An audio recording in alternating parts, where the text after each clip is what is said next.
Sveiki prisijungę prie Valstybinės mokesčių inspekcijos YouTube kanalo. Trumpai pristatysiu, kokios PVM prievolės kyla asmeniui, ne PVM mokėtojui, kuris teikia keleivių vežimo ir arba kurjerio, pavyzdžiui, maisto pristatymo paslaugas Lietuvoje, naudodamasis Bolt, Bolt Food, Uber, Wolt ir kitomis panašias paslaugas teikiančiomis platformomis nuo 2025 m. gegužės 1 dienos. Lietuvos apmokestinamasis asmuo, teikiantis keleivių vežimo ir arba kurjerio paslaugas Lietuvoje, įsigijęs paslaugų iš Bolt, Bolt Food, Uber, Wolt ar kitų panašias paslaugas teikiančių platformų nuo 2025 m. gegužės 1 dienos privalo dėl įsigytų paslaugų registruotis PVM mokėtojų Lietuvoje bei nuo įsigytų paslaugų, tai yra mokamo komisinio mokesčio apmokestinamosios vertės, apskaičiuoti, deklaruoti ir sumokėti PVM į valstybės biudžetą. Kai Lietuvos apmokestinamajam asmeniui kyla prievolė registruotis PVM mokėtojų dėl iš Bolt, Bolt Food, Uber, Wolt ar kitų panašias paslaugas teikiančių platformų įsigytų paslaugų, jis gali pasirinkti registruotis PVM mokėtojų taikančių smulkio verslo schemą Lietuvoje, jei bendra atlygio už vykdant ekonominę veiklą šalies teritorijoje patiektas PVM apmokestinamas prekes ir arba suteiktas PVM apmokestinamas paslaugas, suma per praėjusius kalendorinius metus neviršijo 45 000 eurų ribos ir nenumatoma šios ribos viršyti einamaisiais kalendoriniais metais.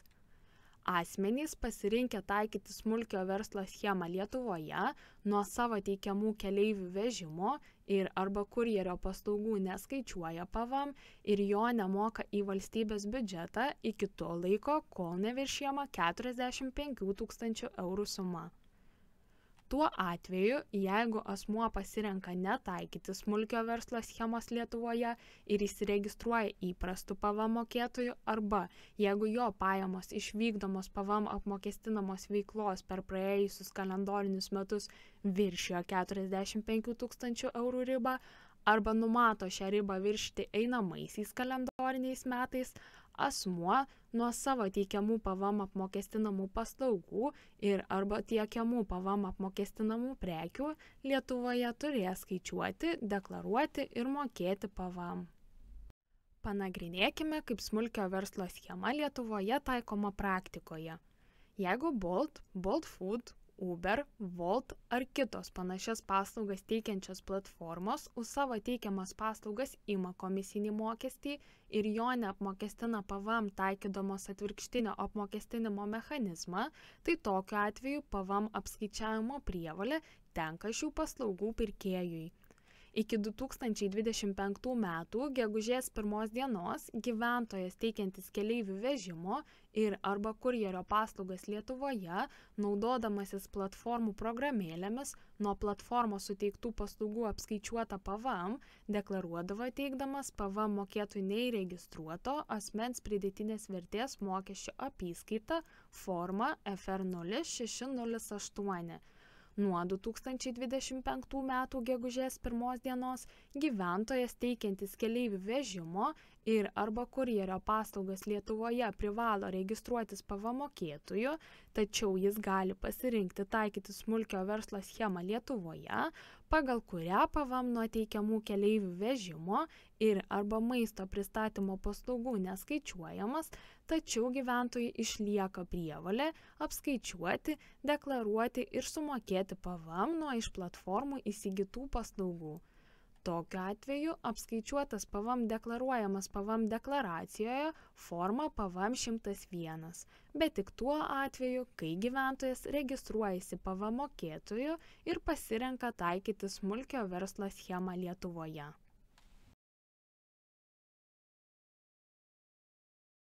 PVM mokėtojui pasirinkusiam taikyti smulkio verslo schemą Lietuvoje taikomos šios prievolės. Pateikti PVM deklaraciją forma PVM 101 iki kito mėnesio 25 dienos už tą mėnesį, kai įsigijo paslaugų iš Bolt, Bolt Food, Uber, Wolt ir arba kitų panašias paslaugas teikiančių platformų. Jei šių paslaugų per kalendorinį mėnesį neįsigyjama, tai PVM deklaracijos formą PVM 101 teikti nereikia. Suteiktas keleivių vežimo ir arba kurjerio paslaugas įforminti supaprastintą PVM sąskaitą faktūrą, kurioje nurodomas suteiktas PVM mokėtojo taikančio smulkiojo verslo schemą Lietuvoje kodas.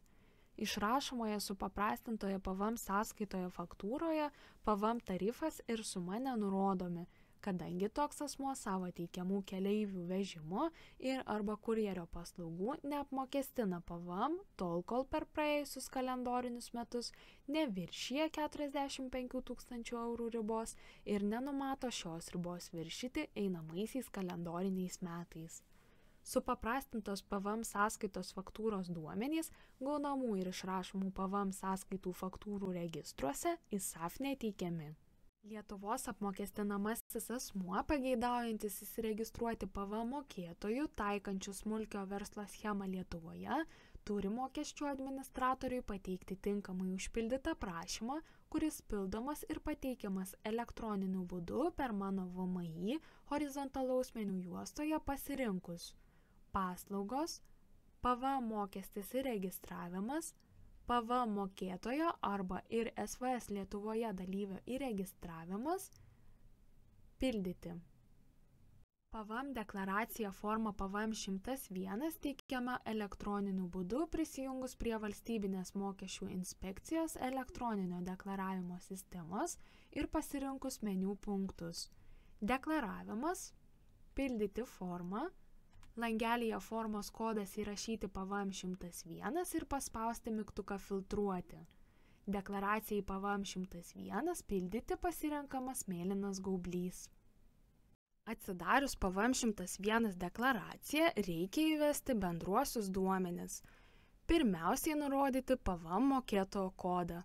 Tuomet pasirinkti mokestinį laikotarpį, kuriame buvo įsigytos paslaugos.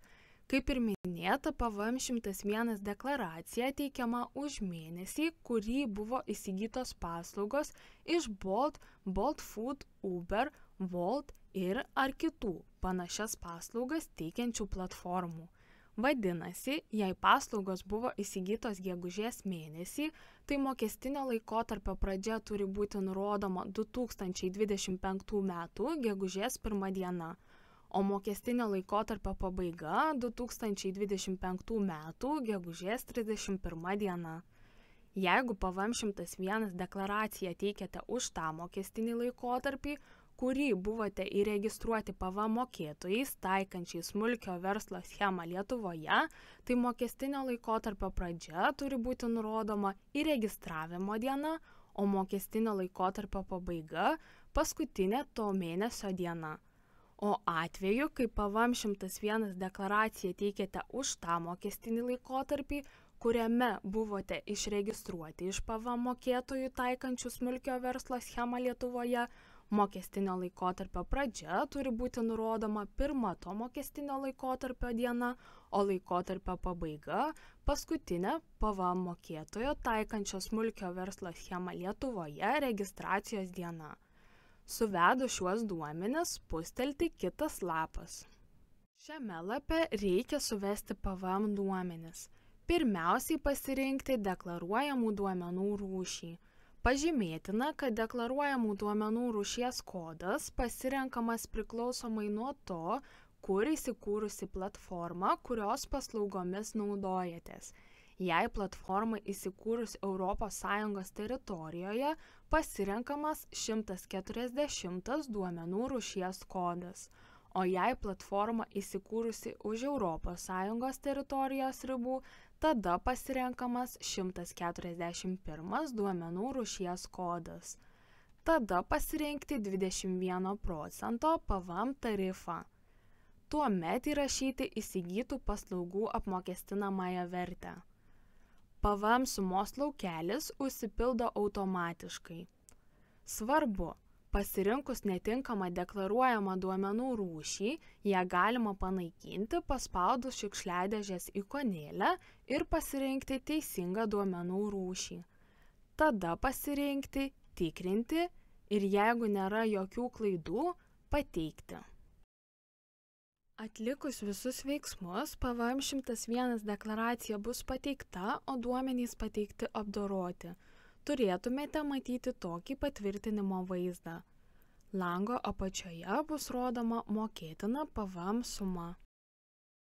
Atkreipiame dėmesį, kad atvejais, kai Lietuvos apmokestinamasis asmuo teikdamas kurjerio paslaugas naudoja Bolt Food, Wolt ar kitas panašias paslaugas teikiančias platformas ir už jo teikiamas pristatymo paslaugas platforma jam savo vardu moka prekyvietės mokestį, laikoma, kad šis asmuo savo paslaugas teikia platformai.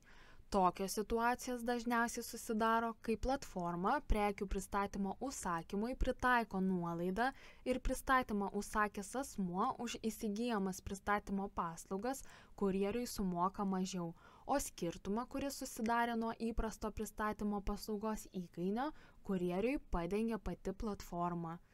Tokiu atveju, jeigu platforma, kurios paslaugomis naudojasi Lietuvos apmokestinamasis asmuo, yra įsikūrusi kitoje ES valstybėje narėje ir yra registruota PVM mokėtoja, pavyzdžiui, tokia platforma kaip Bolt Food, kuri yra įsikūrusi Estijoje ir yra registruota Estijos PVM mokėtoju, Lietuvos apmokestinamasis asmuo privalo registruotis PVM mokėtoju dėl paslaugų teikimo platformai. Kaip ir paslaugų iš užsienio apmokestinamųjų asmenų įsigijimo atveju, taip ir paslaugų teikimo kitų ES valstybių narių PVM mokėtojams atveju, Lietuvos apmokestinamasis asmuo gali pasirinkti registruotis PVM mokėtoju, taikančiu smulkio verslo schemą Lietuvoje. Pažymėtina, kad jeigu asmuo jau yra registruotas PVM mokėtoju arba PVM mokėtojų taikančių smulkio verslo schemą Lietuvoje, tai papildomai dėl šių paslaugų teikimo registruotis nereikia. Įsiregistravus PVM mokėtoju kartu su elektroninėje deklaravimo sistemoje teikiama PVM deklaracija turi būti pateikta prekių teikimo ir paslaugų teikimo į kitas ES valstybės narės ataskaita forma FR0564. Ataskaita turi būti pateikta tik už tuos PVM mokestinius laikotarpius, per kuriuos buvo suteiktos paslaugos kitos ES valstybės narės PVM mokėtojui iki kito mėnesio 25 dienos. Pažymime, kad asmenims, kurie yra įregistruoti PVM mokėtojais taikančiais smulkio verslo schemą Lietuvoje, PVM prievolės gali atsirasti ne tik dėl iš Bolt, Bolt Food, Uber, Wolt ir kitų panašias paslaugas teikiančių platformų įsigyjamų paslaugų, bet ir dėl vykdomos keleivių vežimo, kurjerio ir kitos PVM apmokestinamos veiklos, jei gautas ar gautinas atlygis per praėjusius kalendorinius metus viršijo 45 000 eurų ribą arba numatoma šią ribą viršyti einamaisiais kalendoriniais metais. Apmokestinamajam asmeniui ne PVM mokėtojai arba PVM mokėtojai tačiau taikančiam smulkio verslo schemą Lietuvoje, teikiančiam keleivių vežimo ir arba kurjerio paslaugas atsiranda prievolė įsiregistruoti įprastų PVM mokėtojų, skaičiuoti ir mokėti PVM, jei bendra atlygio už vykdant ekonominę veiklą šalies teritorijoje suteiktas PVM apmokestinamas keleivių vežimo ir arba kurjerio paslaugas ir kitos PVM apmokestinamos veiklos, jeigu tokia veikla vykdoma, suma per praėjusius kalendorinius metus viršijo 45 000 eurų ribą arba numatoma šią ribą viršyti einamaisiais kalendoriniais metais. Pavyzdžiui, gyventojas teikia keleivių vežimo paslaugas Lietuvoje. Tai reiškia, kad teikia PVM apmokestinamas paslaugas.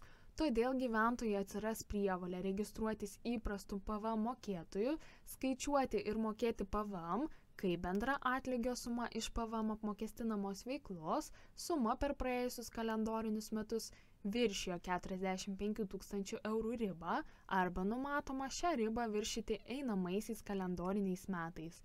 Tokiu atveju, jei gyventojas buvo registruotas PVM mokėtoju, taikančių smulkio verslo schemą Lietuvoje, tačiau viršijo nurodytą ribą, šios schemos jis taikyti nebegali, bei turi iš jos įsiregistruoti ir įsiregistruoti įprastų PVM mokėtojų.